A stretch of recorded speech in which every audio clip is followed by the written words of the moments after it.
Dear friend, welcome to my channel Gemini Architecture. आज का topic है राजस्थान में जो इलेक्शन 2023 में होंगे उसमें कौन सी पार्टी जीतेगी और कौन सा कैंडिडेट मुख्यमंत्री बनेगा। तो मैं आज आपके लिए 3 कैंडिडेट लेके आया हूँ जो मुख्यमंत्री के रेस में हैं। पहला सचिन पायलट, सेकंड अशोक गहलोत और थर्ड वसुंधरा राज सिंधे। तो आज मैं इन तीनों के कुंडली का विश्लेषण करूंगा और आपको बताऊंगा कि इन तीनों में से विजेता कौन होगा और कौन 2023 में राजस्थान का मुख्यमंत्री बनेगा। अब ये अशोक गहलोत की कुंडली है। अशोक गहलोत की कुंडली में क्या क्या राजयोग बन रहे हैं और 2023 में इनका गोचर व्यवस्था किस प्रकार से, तो मैं इनकी विश्लेषण करूंगा। तो इनका जो लगन बनता है वो मिथुन लगन बनता है। अब इनके कुंडली में क्या क्या राजयोग हैं, सबसे पहले इसके बारे में बात करते हैं। देखो, सूर्य बुध आदित्य योग बन रहा है आपका 11th हाउस में, और सूर्य एक्सॉल्टेड पोजीशन उच्च का है, मंगल स्वराशि का है यहाँ पर। तो ये बहुत अच्छी पोजीशन है। और यहाँ पर देखिए गज केसरी योग भी बन रहा है, गुरु और चंद्रमा 10th हाउस में गज केसरी योग बना रहे हैं। और राहु आप यहाँ पर देखें तो राहु 9th हाउस में है, जिसका स्वामी सैटर्न कहाँ पर बैठा है, बुध की राशि में बैठा हुआ है, कन्या राशि में बैठा हुआ है। और नामांश में स्थितियां देख लेते हैं कि इनके नामांश में किस तरीके से स्थितियां चल रही है, क्योंकि मैं इसमें आपको ज्यादा विश्लेषण करके नहीं बताऊंगा, अदरवाइज वीडियो बड़ी हो जाएगी। नामांश में हम देख लेते हैं। सबसे पहले देखें यहाँ पर इनको दशाएं कौन सी चल रही हैं। तो दशाएं जो चल रही हैं इनको 2023 में राहु में गुरु चलेगा। तो सबसे पहले राहु गुरु को ही पकड़ लेते हैं। राहु गुरु कहाँ पर है, देखो राहु लगन कुंडली में 9th हाउस में और गुरु 10th हाउस में। नामांश में स्थितियां देख लेते हैं। नामांश में कहाँ कहाँ है, राहु देखें तो राहु मंगल की राशि में है, 4th भाव में है, अपनी दुश्मन की राशि में गया, प्लस गुरु भी अपनी शत्रु राशि में, क्योंकि बुध गुरु का मित्र नहीं होता है। और उसके बाद आप यहाँ पर देखें तो 10वें में शुक्र को भी देखें तो शुक्र यहाँ पर नीच अवस्था में बैठे हुए हैं। तो पोजीशन थोड़ी खराब दिख रही है मेरे को इसके अकॉर्डिंग। और मैं एक चीज और देख लेते हैं, तुम अष्टक वर्ग के हिसाब से भी देख लेते हैं। अष्टक वर्ग में क्या कहता है, अष्टक वर्ग में गोचर उस टाइम कहाँ पर होगा इन ग्रहों का। अब देखिए तो सबसे पहले राहु कहाँ गोचर कर रहा है, आपका 10th हाउस में गोचर कर रहा है, और गुरु गोचर कर रहे हैं आपके मंगल की राशि में, मेष राशि में गोचर कर रहे हैं। तो इसके अकॉर्डिंग अष्टक वर्ग में क्या स्थितियां बनती हैं, तो मैं उसके बारे में बताता हूँ आपको। जैसे राहु को देखें तो राहु 10th हाउस में देखें यहाँ पर 26 बिंदु मिले हुए हैं। अगर मैं गुरु को देखूं तो 28 बिंदु मिले हुए हैं। तो इनको भी 54 बिंदु मिले हुए हैं, तो 54 बिंदु इनको मिले हुए हैं और 54 इनको मिले हुए हैं आपका सचिन पायलट को। तो दोनों के बराबर बिंदु है, माने इनका दोनों का टकराव बराबर बराबर का है, कोई अंतर नहीं दिख रहा है मेरे को। सबसे पहले हम चलते हैं सचिन पायलट की कुंडली में। तो एक्चुअली सचिन पायलट की 2 कुंडलियां मुझे दिखाई देती है इंटरनेट पे, तो मैंने वहीं से डाटा लिया है। एक तो आप इनका वृश्चिक लगन की कुंडली बनती है और एक बनती है आपकी सिंह लगन की कुंडली। तो सबसे पहले हम सिंह लगन की कुंडली के हिसाब से बात कर लेते हैं कि ग्रह कैसे प्लेस है और क्या क्या राजयोग हैं और क्या ये मुख्यमंत्री बन सकते हैं या नहीं। तो जैसे कि आप यहाँ पर देख सकते हैं सचिन पायलट की कुंडली है, जिनका जन्म 7 सितंबर 1977 में हुआ था यूपी के अंदर। सबसे पहले इनके राजयोग की बात कर लेते हैं। तो लगन में सूर्य बुध आदित्य योग बना रहे हैं, और एक और राजयोग है इनकी कुंडली में 5th हाउस का स्वामी और 9th हाउस का स्वामी। आप देखेंगे तो युति करके बैठे हुए हैं, क्योंकि 5th हाउस का स्वामी बना गुरु और मंगल बना आपका 9th हाउस का स्वामी। तो ये एक राजयोग हो गया, प्लस गुरु चंद्रमा का गज केसरी योग 11th हाउस में बना हुआ है। तो लाभ भाव में इतने सारे ग्रह बैठे होना बहुत अच्छी बात होती है। बट आप यहाँ पर जरा आप देखेंगे तो मंगल किसके नक्षत्र में, देखें तो अद्रा नक्षत्र में है, और गुरु भी अद्रा नक्षत्र में, जो कि राहु का नक्षत्र है। इस नक्षत्र का मतलब होता है आंसू, माने आंसू निकाल देता है। नक्षत्र में कोई ग्रह बैठा होगा तो। और चंद्रमा मृगशिरा नक्षत्र में है जो उसका स्वामी मंगल बनता है।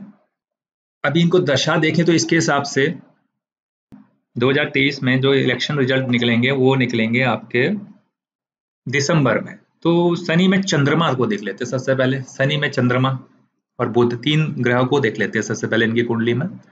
तो शनि कहाँ बैठे हैं? शनि लगन में बैठे हुए हैं और इनकी जो दृष्टियां कहाँ जा रही हैं तो आप देखेंगे तो तीसरी दृष्टि जा रही है 3rd हाउस में, अपनी उच्च राशि को देख रहे हैं। पराक्रम भाव काफी बढ़ा देंगे इसकी इस दशा के अंदर, बने ये इस इलेक्शन के लिए काफी मेहनत करेंगे।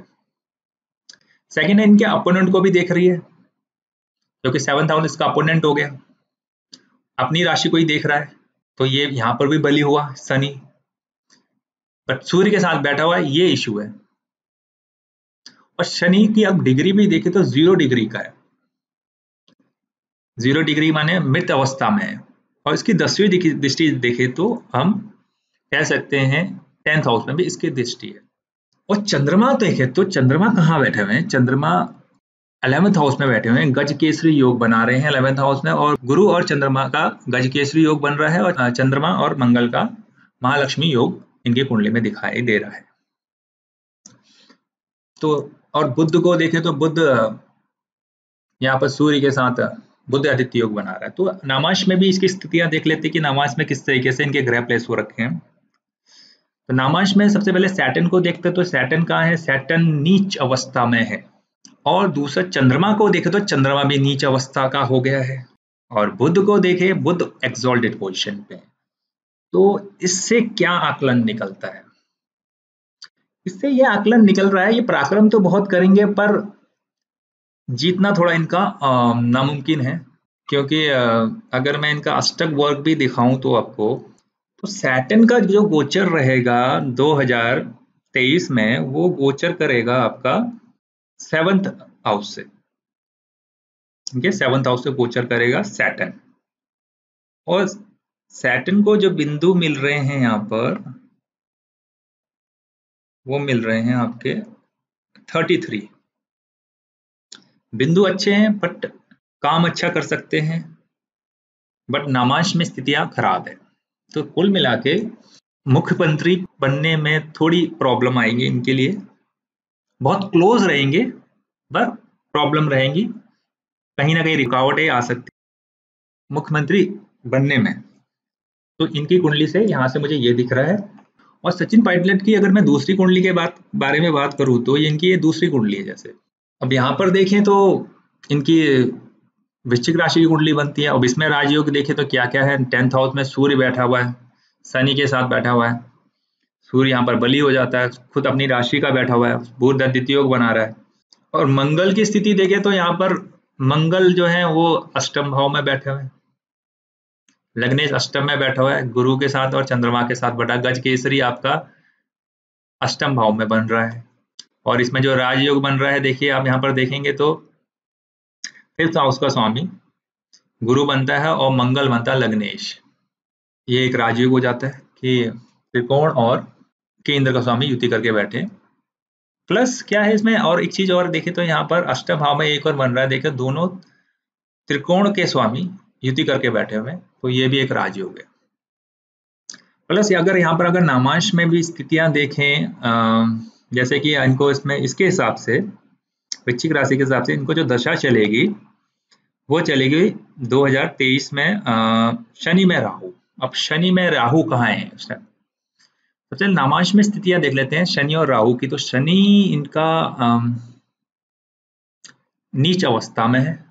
अगेन राहु को देखें तो राहु कर्क राशि का है, तो कर्क राशि का चंद्रमा से दुश्मनी है राहु की, तो ये थोड़ा प्रॉब्लम करता है कर्क राशि में होने से। और आगे अगर हम देखें तो शनि गोचर में देखें, ये मैंने जो गोचर बनाया है ये गोचर 2023 का दिसंबर का गोचर है। अगर मैं अष्टक वर्ग के हिसाब से आपको दिखाऊं तो शनि राहु का गोचर के हिसाब से इन्हें बिंदु कितने मिले हुए हैं।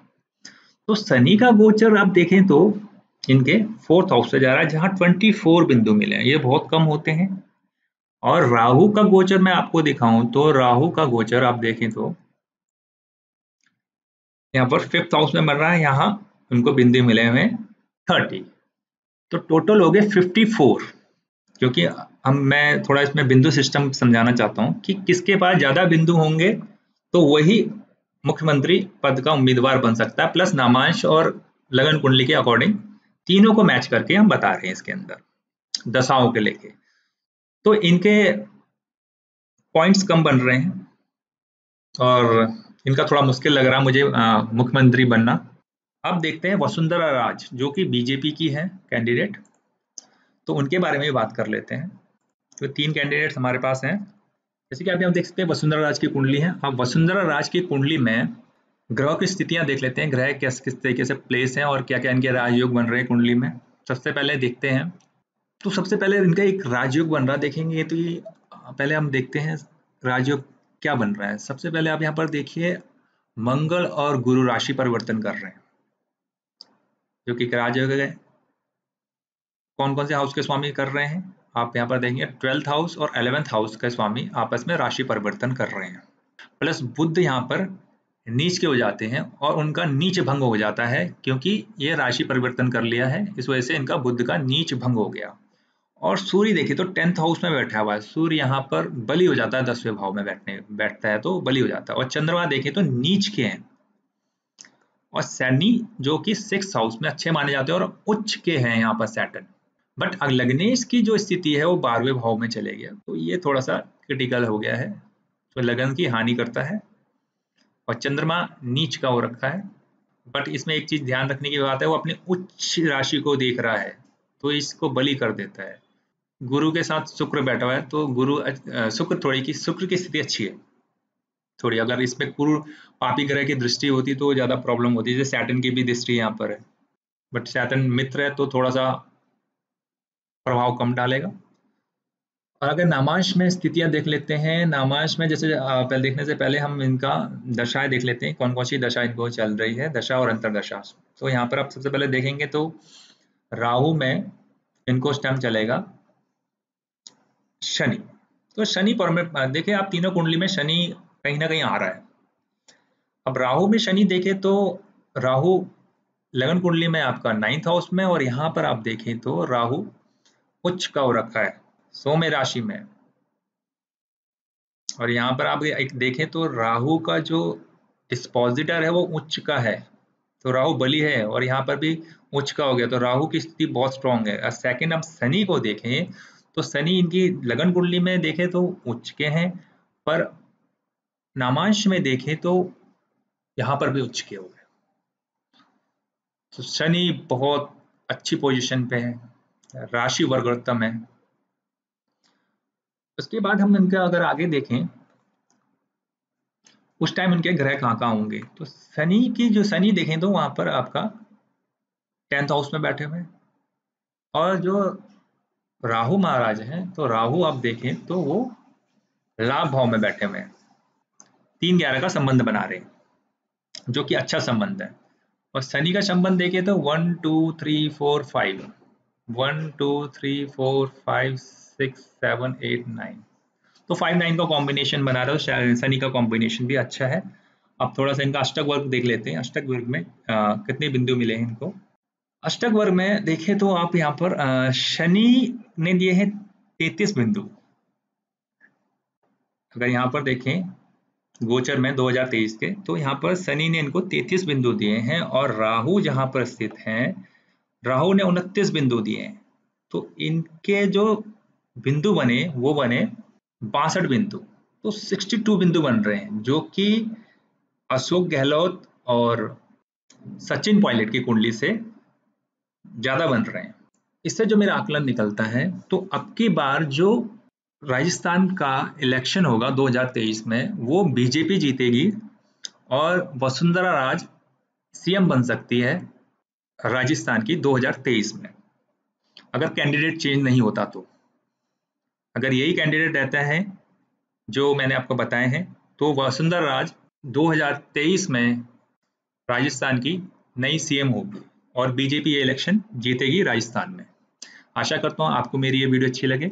अगर आपको मेरी वीडियो अच्छी लगे तो आप मेरे चैनल को सब्सक्राइब कीजिए और बेल आइकन को प्रेस कीजिए, जिससे आपको हमारी सारी लेटेस्ट वीडियो की अपडेट मिल सके। धन्यवाद।